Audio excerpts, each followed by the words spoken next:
আসসালামু আলাইকুম সকলকে। আশা করি সবাই ভালো আছেন এবং আলহামদুলিল্লাহ আমিও আল্লাহ তাআলার রহমতে অনেক ভালো আছি। আপনাদেরকে কিছুদিন আগে একটা ভিডিওতে দেখিয়েছিলাম যে আমরা এই জমিতে পেঁয়াজ লাগিয়েছি শসার জানালা ভেঙে। শসার জানালা ভাঙার পর আমরা কোনো ওই জমিতে সেচ দিইনি। মানে কোনো ধরনের পানি না দিয়ে একেবারে সরাসরি আমরা পেঁয়াজ লাগিয়েছি। যার কারণে এই জমিতে এখন পানি সেচতে হবে, নইলে পেঁয়াজের গাছ ঠিকমতো বেড়ে উঠবে না। যার কারণে আজকে সকাল, সকাল আমরা পানি সেচতে চলে গেছিলাম। আর এই যে জায়গায়, জায়গায় গাছ বের হয়নি এবং গাছ বের হলেও ঠিকমতো বেড়ে ওঠেনি। তো পানি সেচ দিলে ইনশাআল্লাহ গাছগুলো ঠিকমতো বেড়ে উঠবে। যার কারণে পানি সেচ দেয়া। আর আইলের পাতায়, পাতায় মানে যে ২ সাইডে আমরা আইল রেখেছি, মানে ড্রেনের পাতা দিয়ে যে উঁচু জায়গা সেটাকে আমরা আইল বলি। এই জায়গা দিয়ে গাছ ঠিকমতো বেরই হয়নি। মানে জায়গায়, জায়গায় বেরই হয়নি গাছ। যার কারণে পানি সেচ দেওয়া আরো জরুরি হয়ে গেছে। আর আমাদের এখন পানি সেচ দেওয়া লাগতো না। যদি আমরা লাগানোর আগে পানি সেচ দিতাম কিংবা ওই শসার জানালা ভেঙে দেওয়ার পর জমিতে পানি সেচ দিতাম, তাহলে আমাদের এখন পানি সেচ লাগতো না। কিছুদিন পর সেচলেও হতো। তো আমি ১ম এ গিয়ে ড্রেন তুলে নিচ্ছিলাম, কারণ এই ড্রেন সমানভাবে না তুললে পানি সমানভাবে যাবে না। যার কারণে এটা আমি ১ম এ তুলে নিচ্ছিলাম। কারণ এটা যদি আমি ঠিকমতো এখন তুলে না নিই, তাহলে পানি সাইড দিয়ে বেরিয়ে যাবে এবং জমিতে ঠিকমতো পানি পৌঁছাবে না। মানে দূরে যে পানির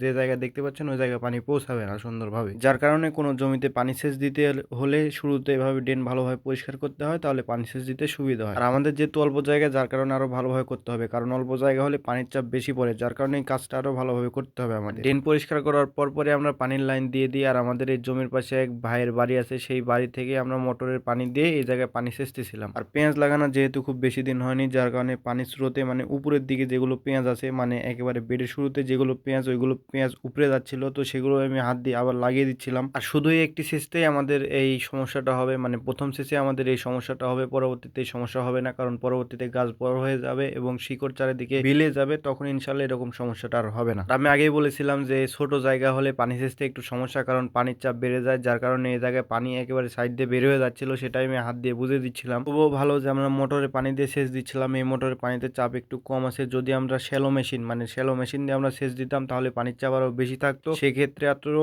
বেশি কষ্ট হতো বা বেশি হয়রানি হওয়া লাগতো। আমাদের জমি যেহেতু খুব একটা বেশি বড় না, মানে পেঁয়াজ আমরা খুব একটা বেশি লাগাইনি। মানে অল্পটুকু জায়গাতে আমরা পেঁয়াজ লাগিয়েছি, যার কারণে খুব একটা বেশি সময় আমাদের লাগেনি এই জমিতে পানি সেচ দিতে। খুব অল্প সময়ের মধ্যেই হয়ে গেছে। আর এই পানি সেচ যদি আমরা শ্যালো মেশিন দিয়ে দিতাম, তাহলে সেক্ষেত্রে সময় আরো কম লাগতো এবং আমাদের কষ্ট আরো বেশি হতো। সেটা তো আপনাদেরকে আগে বললামই। আলহামদুলিল্লাহ খুব অল্প সময়ের মধ্যে আমাদের এই জমিতে, মানে পেঁয়াজের এই জমিতে পানি সেচ দেওয়া হয়ে গেছে। আর উপরের সাইডে, মানে যে সাইডে আমরা পানি দিয়েছিলাম তার উল্টো সাইডে পানি জমে আছে। তো আমি ১ম এ ভেবেছিলাম যে পানিগুলো বের করে দেব, কিন্তু পরে ওইগুলো আমি ড্রেনের পাতা দিয়ে ছিটিয়ে দিয়েছি। কারণ ওই সাইড দিয়ে গাছ আছে, এই জায়গাতেও গাছ ঠিকমতো বের হয়নি। যার কারণে ওই জায়গাতেও আমি পরে হাত দিয়ে পানি ছিটিয়ে দিয়ে ইনশাআল্লাহ এখন খুব সুন্দর গাছ বের হবে। তো আপনারা এখন ভিডিওটি খেয়াল করলে দেখতে পাবেন যে এই সাইডে যে ড্রেন আছে, এই ড্রেনে গাছ ঠিকমতো বেরই হয়নি। মানে এই জায়গায়ও পেঁয়াজ লাগানো আছে, কিন্তু মাটিতে রস না থাকার কারণে গাছ ঠিকমতো বেরই হয়নি। যার কারণে আমি হাত দিয়ে পরে ভিজিয়ে দিয়েছি। ইনশাআল্লাহ এখন সুন্দর গাছ বের হবে। তো এই জায়গায় পাশে দেখতে পাচ্ছেন যে এই জায়গায় পানি ঠিকমতো উঠেনি, মানে এই জায়গায় পানি উঠেনি। তো পরে আমি এই জায়গায় হাত দিয়ে পানি দিয়ে দিয়েছিলাম, যার কারণে এই জায়গায় ভিজে গেছিল পরে। তো তারপরে আমার কাজ শেষ হয়ে গেছিল। তো ভিডিও আজকে এই পর্যন্ত। যারা ফেসবুক থেকে দেখছেন তারা অবশ্যই পেজটিতে ফলো দিয়ে রাখবেন এবং ইউটিউব থেকে দেখে থাকলে চ্যানেলটিতে অবশ্যই